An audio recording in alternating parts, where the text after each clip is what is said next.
Allez, bon après-midi, chers abonnés. J'espère que vous vous portez bien. Bienvenue dans le podcast de Magic. Cet après-midi, on parle bien sûr de la rencontre des Lions indomptables du Cameroun et qui se jouera dans quelques heures seulement au stade Roundé Adja de Garoua. Match crucial comptant pour les qualifications pour la Coupe d'Afrique des Nations Côte d'Ivoire 2023 qui se jouera dans quelques mois seulement. Et il faut le dire, ce match est crucial parce que si les Lions indomptables du Cameroun gagnent, ils sont qualifiés, et s'ils ne le font pas, ils n'iront pas en Côte d'Ivoire. Une belle rencontre qui se jouera certainement du côté de Garoua ce soir et on en parle. Quel classement utilisera le sélectionneur manager des Lions indomptables du Cameroun et quelle sera la tactique qu'il emploiera pour venir à bout du Burundi? On en parle cet après-midi avec notre consultant Yannick Reynaud. Bonsoir Yannick Reynaud, comment tu vas? Bonsoir mon cher Magic, bonsoir à tous les fans, bonsoir à tous les auditeurs et merci d'être avec nous. Ça va super bien, on est confiant. L'excitation est à son paroxysme par rapport à ce match qui devrait nous offrir beaucoup d'animation, beaucoup de suspense aussi. Voilà, donc on est à quelques minutes, quelques heures de ce match et on est fiers de vivre ce genre de match dans notre pays. Il faut dire qu'à quelques heures seulement de cette rencontre-là, c'est chaud bouillant au Cameroun, dans les médias, sur les réseaux sociaux et même dans les rues. Tout est aux couleurs du Cameroun et on se demande bien quelle sera la tactique utilisée par Rigobert Song, qui a d'ailleurs dit en conférence de presse hier, quelle qu'en soit la tactique que le Burundi utilisera, leurs filets vont trembler. Bon, il a dit les filets vont trembler, maintenant les filets de qui? Dans tous les cas, on le saura ce soir. Oui, on le saura ce soir. Il faut déjà planter le décor. Plantons le décor un tout petit peu. Parce qu'à l'heure où nous parlons, le Cameroun est deuxième de cette poule à 3, parce que le Kenya avait été disqualifié, pour rappel. Donc la Namibie est en tête avec 5 points, après 4 matchs joués. Le Cameroun est deuxième avec 4 points, après 3 matchs disputés. Et le Burundi est troisième avec 4 points, donc à égalité avec le Cameroun après 3 matchs disputés également. Donc l'équation est très simple. Les 3 équipes peuvent encore se qualifier, c'est-à-dire que sur les 3, on a besoin de 2. Et les 3 peuvent encore se qualifier. Donc chaque équipe a encore la possibilité de se qualifier, puisqu'il n'y a pas un écart assez conséquent. Il y a 4 points, il y a 5 points, et il y a 4 pour les 2 autres. Donc l'équation pour le Cameroun consistera à s'imposer obligatoirement. Parce qu'une victoire nous garantit une qualification sans calcul. Cette fois-là, sans calcul, si le Cameroun gagne, le Cameroun sera premier avec 7 points. Avec 7 points devant la Namibie. Donc, il faut s'imposer. Ou alors, faire un match nul. Mais là, à ce niveau, un match nul avec quand même un score assez fleuve, assez élevé. C'est-à-dire que un match nul à au moins 4 buts partout nous garantirait également une qualification certainement première place ou deuxième place. Donc, voilà donc l'équation pour le Cameroun. Et maintenant, par rapport justement à l'équipe qui devrait être alignée, c'est vrai que Rigobert Song joue un peu au chat et à la souris avec la presse. Il ne donne pas des indices et c'est tout à fait normal parce que pour un match capital comme celui-là, il faut savoir que l'adversaire prépare sa tactique, sa stratégie également en fonction de ce que vous proposez, généralement ou habituellement. Et donc, il est souvent question de surprendre l'adversaire avec une stratégie à laquelle il ne s'attendait pas, raison pour laquelle jusqu'à présent, on ne peut pas encore affirmer avec certitude justement quelle sera l'équipe qui va être alignée, mais on a quand même quelques indices, quelques idées. Surtout que nous savons éperdument que nous savons forcément que le Burundi va venir certainement, c'est le cas de le dire, chercher à fermer le jeu et essayer d'aller en compte lors du match précédent, le match aller. Burundi-Cameroun, le Burundi avait encaissé un but, c'est vrai, à la 30e minute, marqué par Toko Ekambi, mais le Burundi avait surtout fermé le jeu. Le Burundi avait aligné un système de 5-3-2, je crois que c'est ça, 5-3-2, donc avec 5 défenseurs pour fermer vraiment la caisse et avec trois milieux qui, en situation défensive, se confondent aussi aux défenseurs. C'est-à-dire que c'est un jeu pratiquement fermé, verrouillé pour éviter d'encaisser. Mais ils avaient quand même pris un but. Sauf que sur tout le match, quand même, ils n'ont pas encaissé, mais ils ont subi des occasions. Cameroun, ils ont subi des tirs.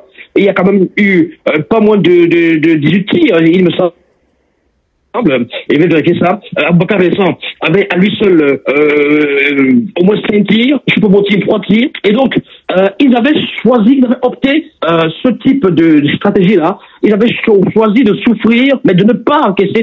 Ils ne voulaient pas perdre à la base, mais ils ont quand même encaissé ce but-là. Donc, je pense que le Burundi viendra aujourd'hui avec les mêmes intentions. Ils savent qu'un match nul peut les qualifier. Et donc, ils vont chercher à fermer le jeu et procéder avec des contres. Maintenant, nous avons également eu quelques indices de la part de nos confrères qui sont du côté de Garoua, de nos confrères qui sont du côté de Garoua et qui suivent donc les séances d'entraînement au jour le jour, au quotidien. Et on nous a fait savoir justement que à l'issue de la mise en place tactique de Rigobert-Song, un 11 entrants semblait se dégager. Alors il y a plusieurs hypothèses. On aperçoit un 11 entrants avec André Onana dans les buts, ce qui serait de l'avis de pas mal d'experts et de spécialistes du foot quelque chose de logique. Il est le meilleur gardien africain. Il est titulaire à Manchester United. Voilà, c'est dans la hiérarchie des gardiens au Cameroun, c'est le numéro 1. Donc, c'est somme toute logique. Et juste devant lui, ce sera un système avec 4 défenseurs, d'après donc nos confrères, notamment de Stfoot, il faut le dire, 4 défenseurs avec notamment 2 centraux, Christopher Wo, qui brille actuellement du côté de Rennes. C'est vrai qu'il a joué un seul match depuis le début du championnat, il a marqué un but, mais il semble en forme. Si on en juge également par son engagement très poussé aux entraînements, on nous a fait savoir justement qu'il avait été un peu trop viril sur le jeune Régis Mogué qui était sorti sur petite blessure lors d'une séance d'entraînement. C'est dire que il est vraiment prêt à aller au combat lui aussi. Il y a à ses côtés, on pourrait avoir à ses côtés Harold Moukoudi, qui brille également du côté de l'AEK Athènes, du côté de la Grèce. Oui, il est en forme. Et puis pourquoi ne pas essayer, surtout que Castelletto n'est pas présent pour cause d'accumulation de cartons jaunes. Donc il ne sera pas présent. Mais on aurait pu quand même s'attendre aussi à un certain Oumar Gonzalez qui est défenseur central, qui aujourd'hui a rejoint l'Arabie Saoudite, je pense, Al Raed. Il n'est pas mal, c'est plutôt un très bon défenseur, l'ex-défenseur de l'Ajaccio, de Gazlec d'Ajaccio. On aurait pu également peut-être essayer avec Oumar Gonzalez. En tout cas, beaucoup de personnes l'annoncent quand même. Et puis sur les côtés, comme d'habitude, sur le côté gauche, Nourutelo, il est indéboulonnable, il est indétrônable. Maintenant, l'absence de Faye Collins, également, c'est un casse-tête. Il n'est pas présent parce que pour l'instant il n'a pas de club, donc il n'est pas vraiment en forme, il n'a pas été convoqué par le manager sélectionneur Rigobert-Song. Est-ce qu'on peut aligner Olivier Baizo?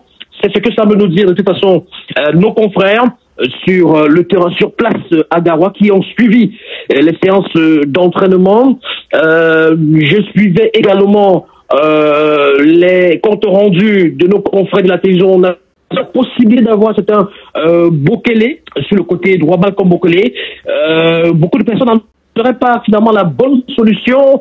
Est-ce que Baizo, c'est vrai que Baizo du côté des États-Unis, c'est quand même près de 24 matchs. Il est en forme du côté de Philadelphie. Il joue, il est titulaire dans son club. Même si on peut poser la question du niveau de ce championnat, mais pourquoi pas essayer Baizo, oui, qui était quand même titulaire. Oui, il était titulaire contre le Mexique. Il avait des satisfactions, plus ou moins. Donc, on peut également essayer avec lui. Alors, juste devant, on nous annonce Olivier Kemen et Zambo Anguissa. Alors, Olivier Kemen, il y avait une petite frayeur quant à son état physique, parce qu'il avait été revenu quand même avec une petite blessure. Visiblement, ça va plutôt très bien. Et d'après nos confrères, même de la télévision nationale, l'infirmerie se serait vidée. Les cas de Bobo se seraient déjà résolu. Donc, on pourrait compter sur les 24. Donc, ce qui fait que, naturellement, Olivier Kemen reviendrait donc dans l'axe du milieu de terrain, en compagnie de Zambo Anguissa. Et devant, on devrait avoir, avec un système de 4-4-2, justement, on a 4 backants, avec 2 en pointe, Choupo-Moting. C'est vrai aussi qu'il y a une petite interrogation sur l'état de forme de Choupo-Moting, qui n'est plus titulaire au Bayern de Munich avec l'arrivée de Harry Kane. Mais l'expérience, ça joue aussi dans ce genre de match. Aboubakar Vincent et Choupo-Moting en pointe.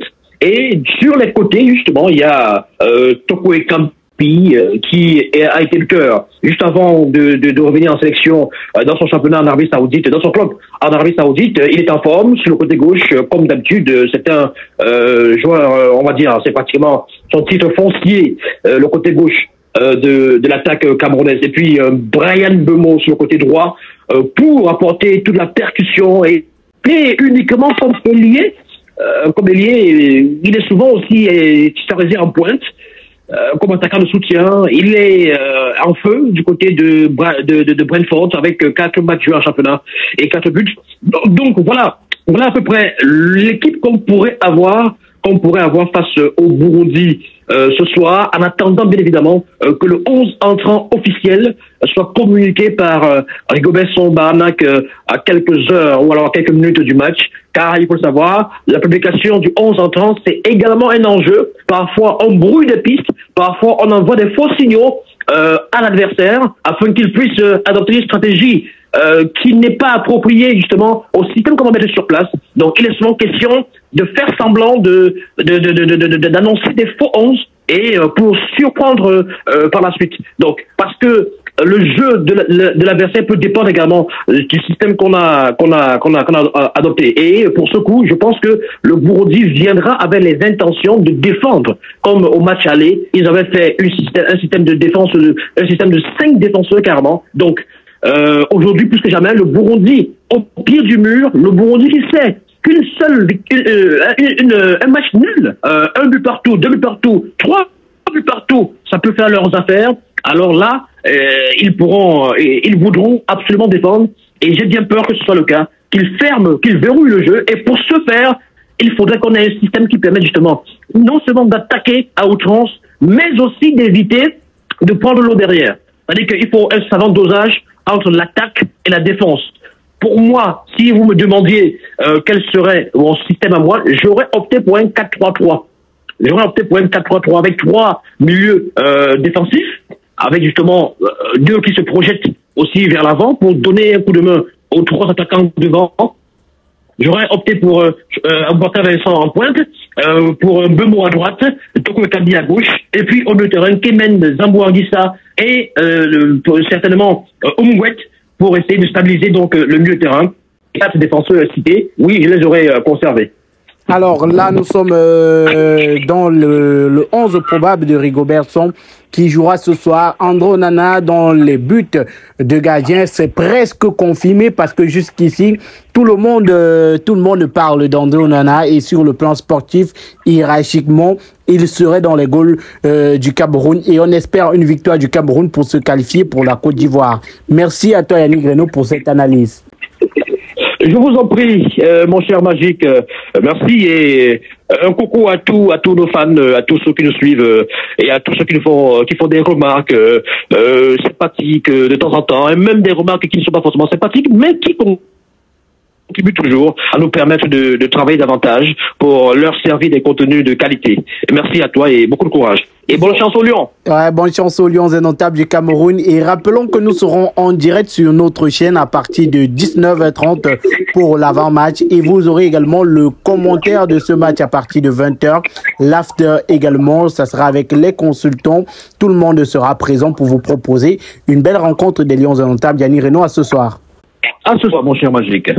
Alors, les Lions indomptables du Cameroun joueront ce soir cette rencontre cruciale qui les qualifiera ou non pour la Coupe d'Afrique des Nations qui se jouera en Côte d'Ivoire. Et je disais tantôt, à partir de 19h30, ne manquez pas le grand direct sur notre chaîne.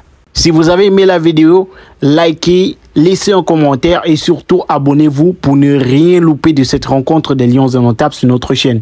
Merci.